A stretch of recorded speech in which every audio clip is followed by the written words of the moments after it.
Anyways, there's my little first rant. I wish people would stop being like, well, clearly it's the hours. It's not. Clearly it's the ping. A little bit of ping. Can't argue against it, but Trap obviously has played much better games with the same ping. Because he is most likely facing Europeans in these finals. And not even other Koreans. So anywho. There's also a couple of things that are blatantly obvious were not ping problems in this series.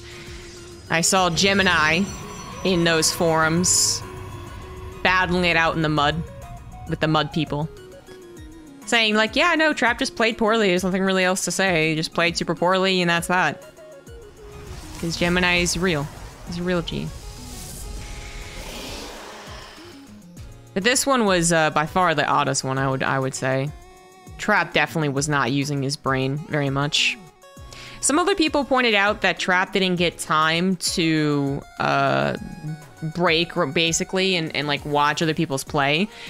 Cyril got to wait to watch Trap versus Parting and then get prepped and rehearse and whatever. Practice. And Trap didn't get the same. Again, a situation that Trap is very familiar with. And I do believe that basically DreamHack asks the players that just finished their series, hey, do you want a 20-minute break? And they can say yes, no. And in this case, Trap did have a 20-minute break with the combined break plus desk segments, but I think he could have even asked for more, actually. Because usually we do have a longer break between the last semifinals and the first finals. So he probably was just more like, no, I'm good to go, let's do it, let's fucking go. You know, Trap messed up when Gemini says he messed up? Yeah. I mean, I did try and see what Trap was thinking in this game, and I tried to give him the benefit of the doubt in pretty much all regards. And I may have been even overly sympathetic to Trap during the cast.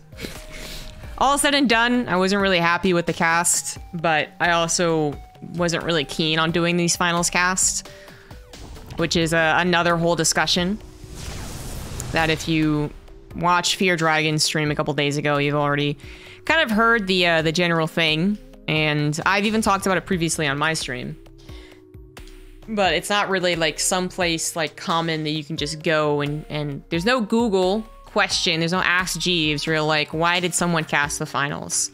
And then the answer pops up, and the answer is because they're the only ones who offered to. So let this be perhaps that Googleable video. How do you verb that? Anyways, resubscription answer received. to the question. Apparently you are doing something right, Captain. Thank you, Joe Pro99 for 23 months. Is that, yeah, whoever wants to do the finals pretty much gets to do it. Literally sitting in the back of a van saying, who wants to do the finals, guys? The night before. And Roddy's already talked heavily about how he doesn't want to do the finals. He's talked about it on his own stream. The Muslim, not exactly in a similar boat, but didn't really want to do these finals. So he was like, nah, I'm good. Then it was down to me, Wardy, and Fear Dragon. And because we knew it was going to be a Protoss versus Zerg, which I don't think any of us feel super hype about. I mean, we can just be honest. I'm always honest with you guys on this stream at the very least. But basically, I have to cross my fingers, hope, and pray that PvZ is going to be fun. And occasionally it is. And most of those times I can think of fun PvZ finals do include Trap. Like, the TSL finals are obviously very fun. And even his like season finals against Cyril and Raynor, I think he was the most fun Protoss to have on that broadcast. But you're always like...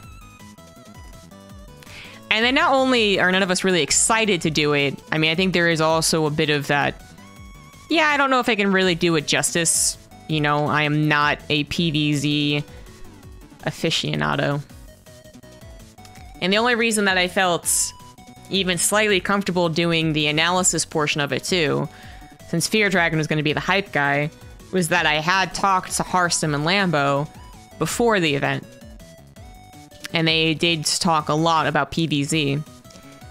So it's the only reason I even like felt comfortable. So I said, like, I'm always happy to do the finals. I still consider it to be, you know, pretty cool, like, honor. right? But I would prefer, honestly, to not be the analysis, because then at that point I can just be like, oh, it wasn't up to me to point that out. Like, I'm just trying to be really happy about everything.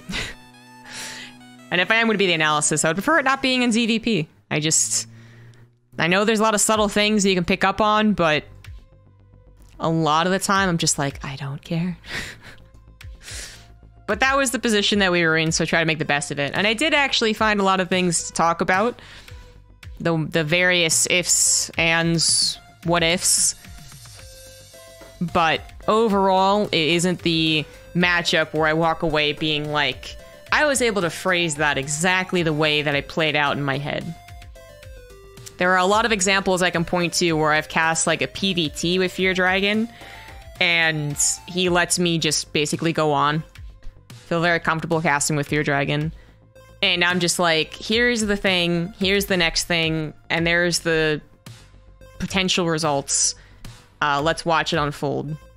And I can organize my thoughts very well, and then branch off depending on how the game goes.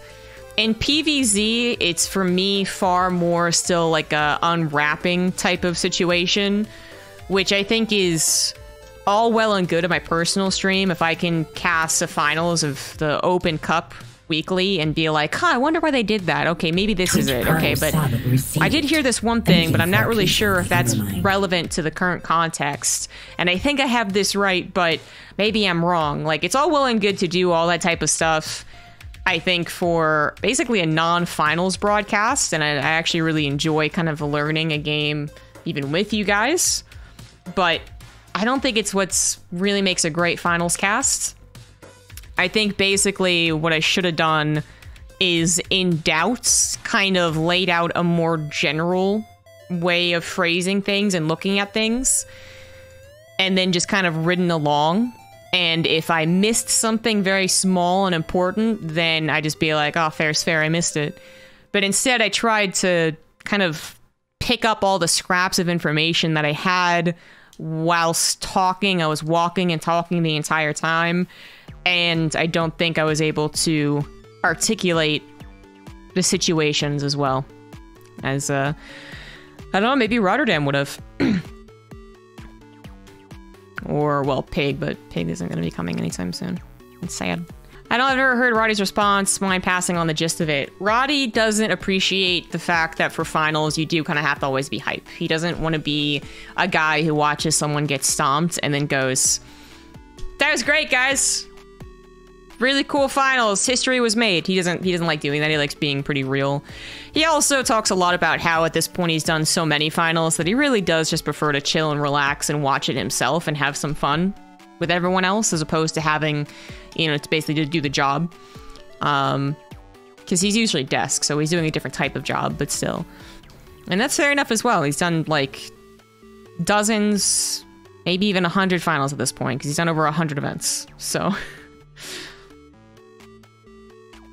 And then for everyone else, and I don't know if Roddy also thinks this or not, you'd have to ask him, but I know he's been public at least about that portion of his reasoning. But I think for a lot of other people, I know Fear Dragon at the very least, I think Wardy as well, there's, and this is the way Fear Dragon phrased it a lot better, but I can't remember exactly what it was.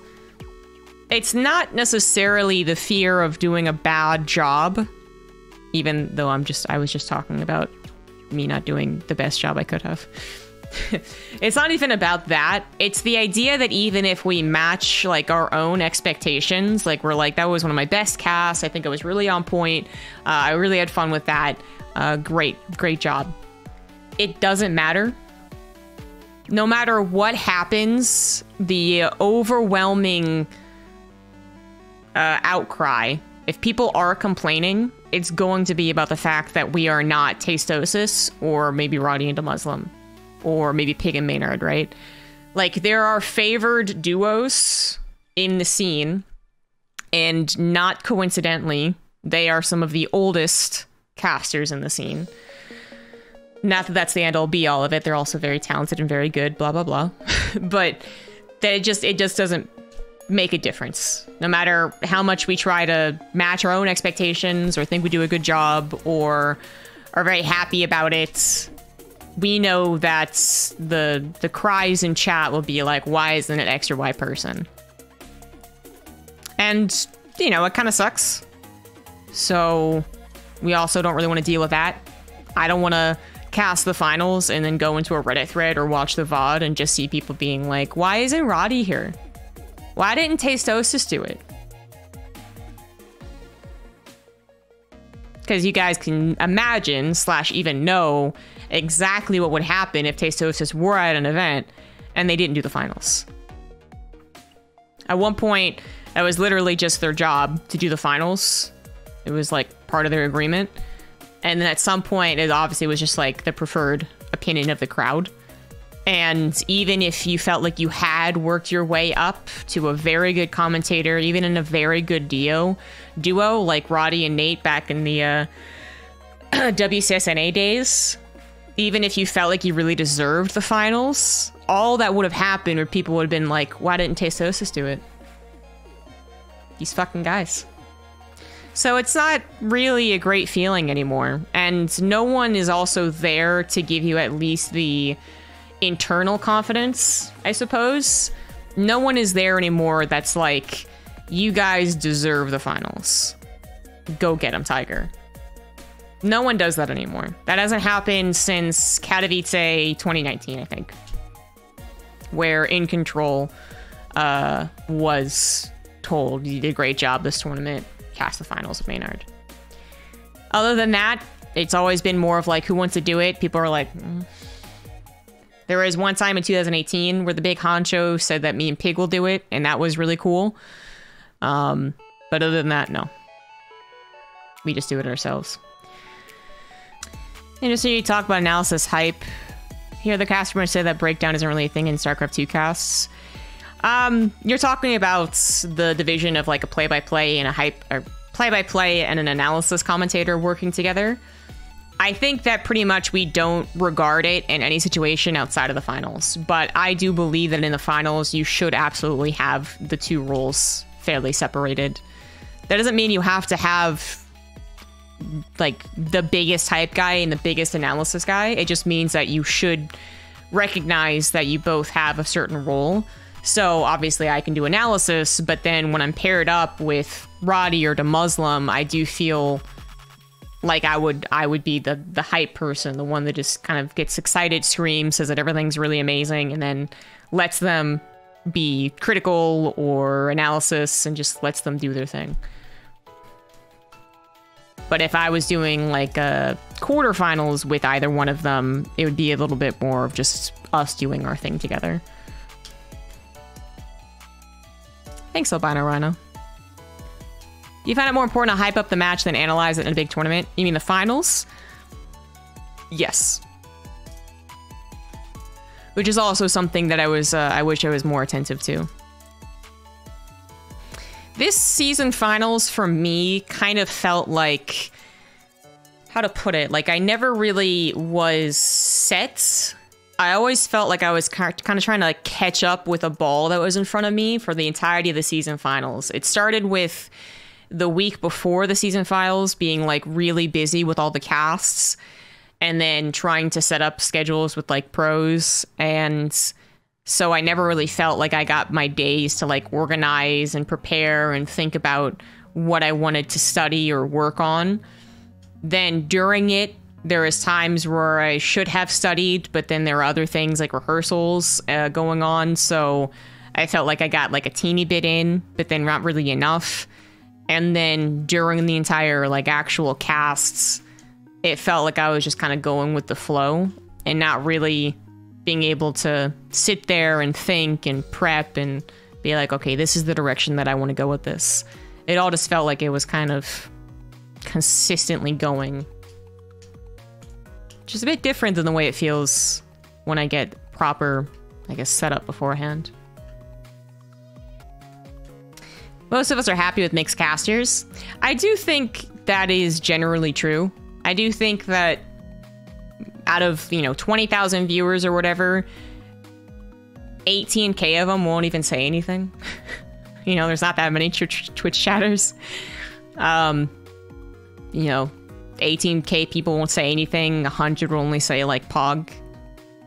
And then maybe the rest will actually try to discuss something in Twitch chat. But that might even be... There might even be less people actually being in Twitch chat, honestly. I wouldn't be surprised if like 300 people came up with the majority of an ESL Twitch chat, right? If you're a Master GM player, though, the goalpost will always move in that regard. A lot of people just assume that I'm not because they don't do any research and mostly don't care. And only a few will step out of their preconceived notion of what to expect to say, oh, wait, are they saying something that is actually intelligent? Very few people, I think, are actually able to go out of that. If they're like, why isn't a Muslim casting this? Then that's the only thing they'll think about. And a lot of people just don't sit there and go, I'm going to give them an honest chance. How many people won't type anything because they feel the chat goes too fast? I mean, yeah. Basically, being in a Twitch chat is like being a person yelling in the stands, right? Most people are in the stands probably to just watch, but occasionally you do kind of get caught up in the momentum of a crowd and you're like, fuck yeah, something's happening, amazing, cool. And very few people in that crowd are trying to yell to the 10th person in the row, what do you think about the balance? Like, that doesn't happen. I think Twitch chat is actually fairly equal to a crowd. And that's another reason why trying to discuss anything in Twitch chat's really stupid. At best, you get into an argument with the person beside you, or in Twitch chat terms, the one person who's actually adding you and using the out feature. How many baseball analysis can strike out a major league hitter? I mean, the argument of like, you have to be a pro to be an analysis is actually, I feel like, honestly been answered by people whose opinions matter, basically. Sounds rude, but you know what I mean. Like, basically, the industry professionals, the veterans, the accepted, amazing commentators of the world, pretty much the factors, like, them being a professional or not is actually one of the least likely factors of being good or being able to point something out or what have you. Everyone I've ever talked to about this, well, 95% of people I've talked to about this are like, no, you don't have to be a professional to be an analyst. And then the more, I'm glad you guys started a copy pasta, the more that you don't stream or create content or discuss your league, the less important it is, especially if the broadcast just slaps the analysis sticker on your face. Because there's, I think, a lot of people in other esports who are part of a caster duo that's analysis and play-by-play, and the analysis guy actually is gold or something in their game. Copy pasta is basically doing the wave in a crowd. I think it's fun. What happened to Balderas? That was never actually a thing. So our observer is also the ticker guy, and he might have been a little overboard when it came to weirdness. I think you guys encouraged his funny memes maybe too much during the regular season, and he went overboard for the season finals, because some of that ticker was really fucking weird. Thanks for answering. I said it sounds like a lame excuse. How long is the mainstream displaying the Balderas promise? Because we didn't think anyone would take it seriously. No offense, but I think you're kind of silly for taking that seriously. Especially considering that no one on the broadcast ever mentioned it. There was no tweets. There was no jokes even. We all looked at that line and were like, that's kind of weird. And then we moved on with our day. You heard the chat? I did, actually. I went back and I watched some of the moments that I remember. Either thinking like, oh, that was kind of funny, or I think, you know, that was a good point, or I thought that was maybe pretty hype. I went back and watched just to make sure that if I thought I did a good job, I could rewatch it and say, God damn it, I sound so stupid. I love doing that. I actually thought that the finals chat wasn't as bad as I thought it was going to be. I actually didn't think it was that bad. I think pretty much how bad the finals was overshadowed anything else.